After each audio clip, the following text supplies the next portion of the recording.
Hello and welcome to a special interview for The Wire. The president of the Delhi branch of the BJP has written to Chief Minister Kejriwal suggesting that 40 Mughal-era villages in Delhi should have their names changed because he says they are symbols of slavery. Is that a justified and legitimate request, or is it illogical, unconscionable and possibly undesirable? To help me answer that question, I have with me the well-known author and historian and the former convener of the Delhi chapter of INTACH, Swapna Liddle. Dr. Liddle, as I said in that introduction, the Delhi BJP President Adesh Gupta has written to Chief Minister Kejriwal suggesting that 40 villages in the Delhi area, such as Zia Serai, Zamrudpur, Tajpur, Najafgarh, Neb Sarai, Lado Sarai, Horsekas and many others, should have their name changed because, as he puts it, and I'm quoting him, Delhi is no longer Mughlon ki Serai, it is the country's capital. There should be no symbol of slavery in the city, especially when we are celebrating 75 years of independence. First of all, how do you view this suggestion? It's actually quite silly because name changing always is a problematic thing. We have to, I would as a historian look at where these names are coming from. Why do you object to them? And for one, it is very, some of the names that I see there, Jia Sarai, Ber Sarai, Zamrudpur, the Serais, for instance. These are Serais which were founded by people. Katwaria Sarai.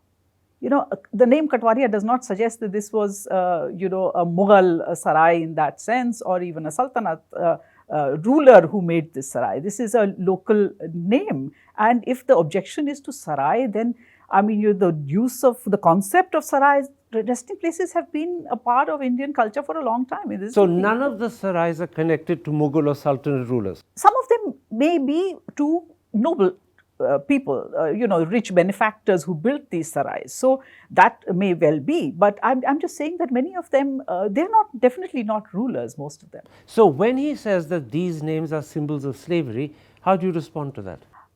I'm really flummoxed. I don't know. I really don't know. So, where this is coming from. Is it the use of the name Sarai, or, this is a gut reaction to anything that is Urdu,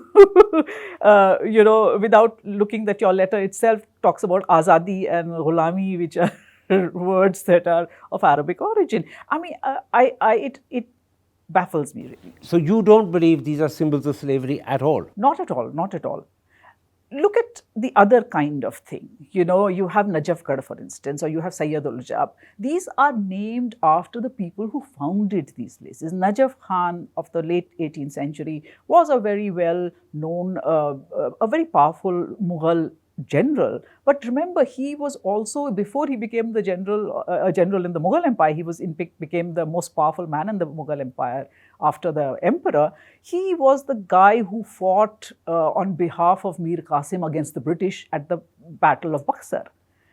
How is this becoming, and he founds this village. In fact, if he fought with Mir Qasim against the British, you could claim he's a freedom fighter. Yes, and he founds this place, not named to honor him in that sense, not commemorative naming. Now, I was speaking to the historian Narayani Gupta, and she tells me, and I'll quote what she said, settlements called Pur indicate land given as grants by rulers and named for the recipient. So she adds, Babarpur, Timarpur, Humayunpur would have referred to some beneficiary, not to the emperor. Doesn't that mean that the claim that Adesh Gupta is trying to make, that these are associated with Mughal rulers, falls on both counts? It falls on the count of the example you gave about Serais, it falls on this count as well.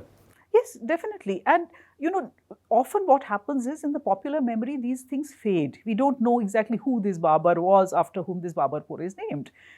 It's not named after Babar, the Mughal emperor, definitely. So Adesh Gupta's got his facts completely wrong. He's misunderstood the origin and the naming of Serais. He's misunderstood the fact that some places like Babarpur, Humayunpur are not named after emperors, they're named after the beneficiaries who got grants. Right. In other words, this letter is not an educated piece of work, and the assumptions are illogical. Absolutely. That goes without saying. Let me make a wider point. If Gupta objects to the fact that you can't name cities or places after Mughal rulers or Sultanate rulers because he alleges that they ill-treated and killed Indians, particularly Hindus, then presumably The name Ashok, which adorns roads and hotels in Delhi, should also be removed because by his own admission on his own edicts, Ashok killed 100,000 people and more in Kalinga. At the time, it was considered tyranny. By today's morality, it might be considered attempted genocide. So his name should also be removed. Let's face it, all empires, all kingdoms, all great conquerors and great rulers, all empires are made through conquest. Conquest is war. And that involves deaths. Deaths. So, one person's conqueror is another one's invader. And in fact, I could mention that Pushpa Mitra Sunga is responsible for killing thousands, if not tens of thousands, of Buddhists when he was trying to bring back Hinduism. So it's happened repeatedly in history. Adesh Gupta is simply pointing at the Mughals and the sultanates, forgetting Hindu kings, and Ashoka in particular did precisely the same. Exactly, that's very true. And it's very interesting that this sort of looking at all Sultanate, all Mughal as invaders, one very important thing that they forget is, I think we have evidence of what Indians at the time, how they viewed, how did the people of Delhi look at these? Tell me, that's very interesting. How did they view these people? And we have very interesting evidence in the form of a few inscriptions which are to be found in old wells in Delhi. Wells were something that rich merchants, etc., often built for public as a public benefit. Is this what we call Baulis? Baulis. And so there is, for instance, there's a very famous Bauli, Palam Bauli inscription. So a rich merchant who lived in Palam built this Bauli, and it's very interesting how it's built in the 13th century during the reign of the slave Sultan Balban. And how he describes Balban as this great ruler, this great conqueror, and he says that, the Shakas have come after so he lists the rulers of Delhi. He says the Tomars came and the Chauhans came and then the Shakas came. And one of the Shakas is this guy who's ruling now, Balban, who's a great ruler. He's conquered everything from the 7 seas or whatever, very hyperbolic. So the inscription has a sense of pride behind it. Yes, it does. And in fact, he goes on to...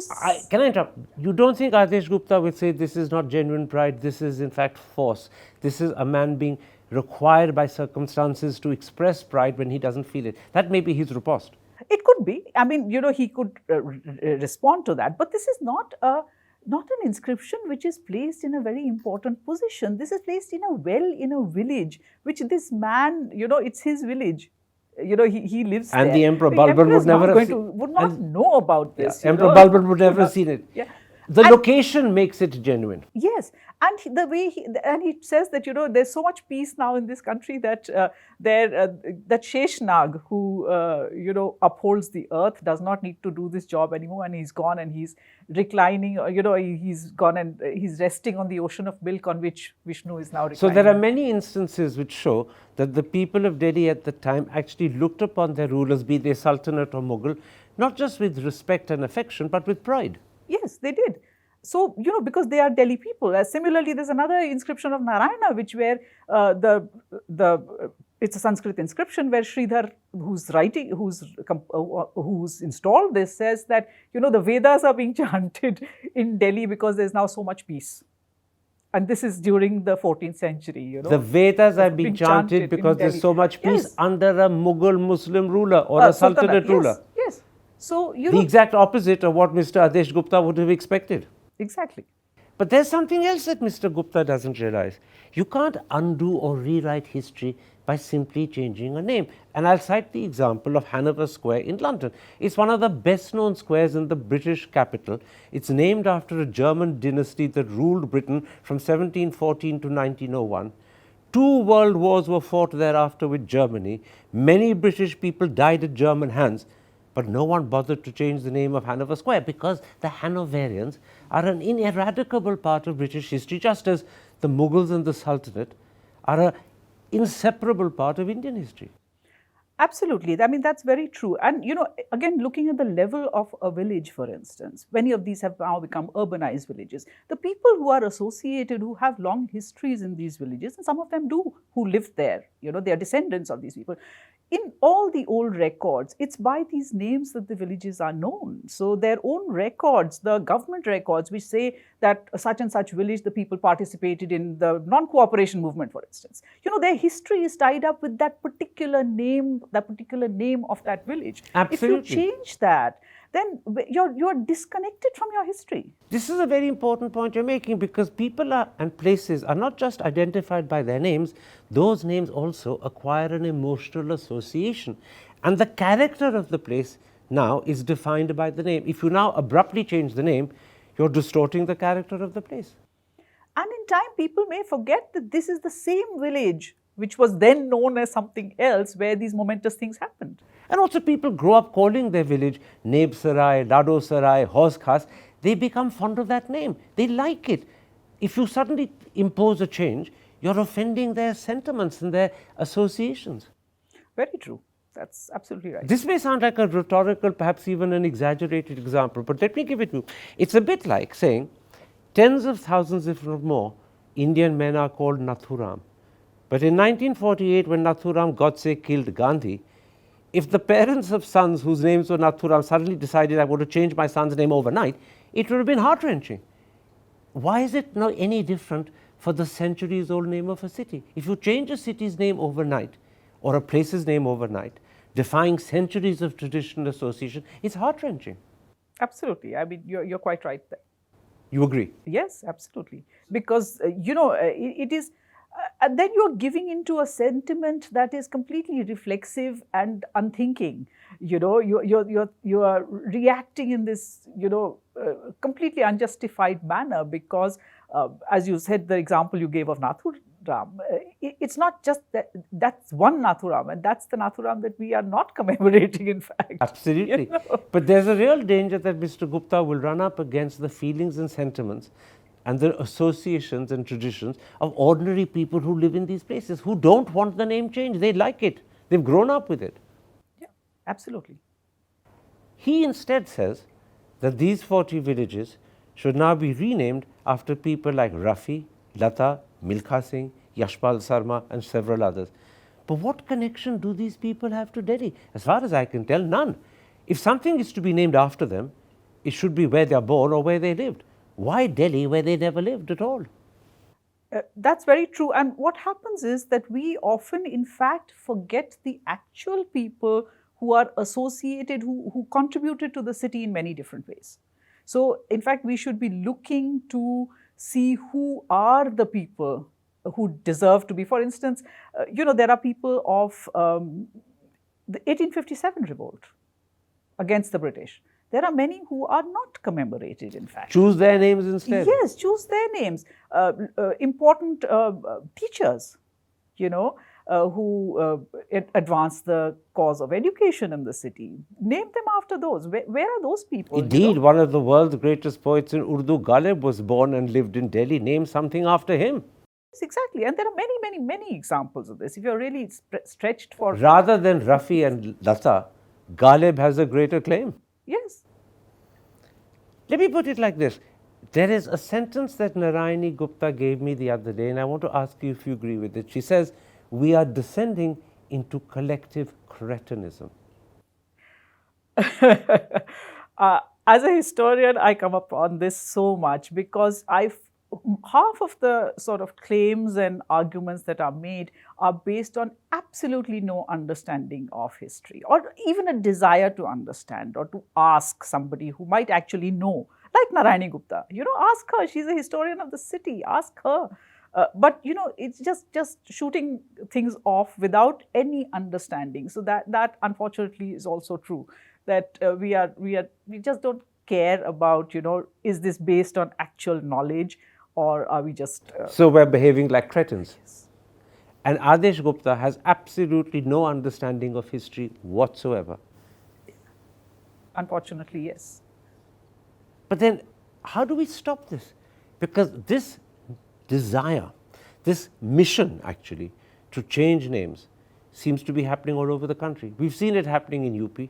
We've seen it in Mughal-era. We've seen it in Allahabad. It's now happening in Delhi. Again, as somebody who is a student of history, I would say the only way that I can think of is I just go and talk more and more about it. Just tell people why is it that renaming is done, why it is unjustified, why it is a silly thing to do. But do the Adesh Guptas listen to reason and logic? It seems to me they don't. They're impervious to it.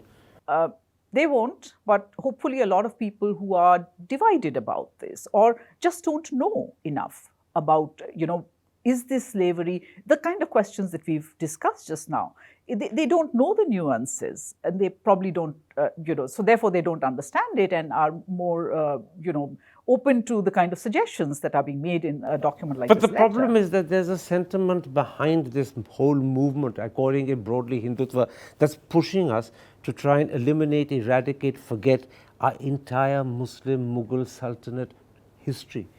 How do we tackle that? More information. I mean, that's the only thing I can think of. Just more information, keep putting more information, more arguments, more informed arguments. But from school books, we are eradicating fairs as couplets. Urdu has become, even though it actually is an Indian language, we now consider it Pakistani. We've handed over the language to Pakistan, but it was born and grew up and became a language in our country. Yes, it is. So, we really are up against it. This is the danger. We are up against it. Do you think the people of these 40 villages should actually write a petition to say, Nahi ji, we love the name, we're very happy with it, isse na badliye? That would be the ideal thing. It all depends on the extent to which this kind of agenda and this kind of thinking has been, because people do get persuaded. Again, with a lack of information, a lack of understanding. That is the danger. Yes. You can convince them somehow that even though we're a majority, we're being treated like a minority, we are victims, the others are the perpetrators of our problems, and therefore revenge, change the name, is essential to restore our dignity. Yes. It's a very sad situation we live in. You're a historian of Delhi, you love the city, you know all the associations of all the names, and here you are, able to tell the world that each of these has a history, sometimes unique. But if someone like a BJP president wants to change it and an unthinking mood develops around it, it will happen. Yes, it will. I mean, look at what happened to Aurangzeb Road. It's so funny because Aurangzeb Road was named by the British. It was not named by Aurangzeb. The British were just enumerating the several of the rulers who had ruled from Delhi. And when we change Aurangzeb Road, we change a little bit of that aspect of our understanding of what British rule, how it operated also. Absolutely. And Audrey Trushka's biography of Aurangzeb, which actually tries to explain that he wasn't quite the bigot the way in which we perceive him, and that though he may have killed many people, it wasn't done for religious reasons but administrative and governance. That book is trolled extensively. It's not read, it's not understood, but it is trolled. So in a real sense, actually, we are living in an age when names will be changed unthinkingly, where cretinism is taking over from a proper understanding of history. Yes. Dr. Liddle, thank you very much for what is an eye-opening interview for many, but actually one that leads to a very sad conclusion. There's not much we can do. Thank you very much. Thank you. To receive instant updates on all videos from The Wire, click the subscribe button and hit the bell icon. Pay to support independent journalism. Click the link in the description and choose the amount you want to pay.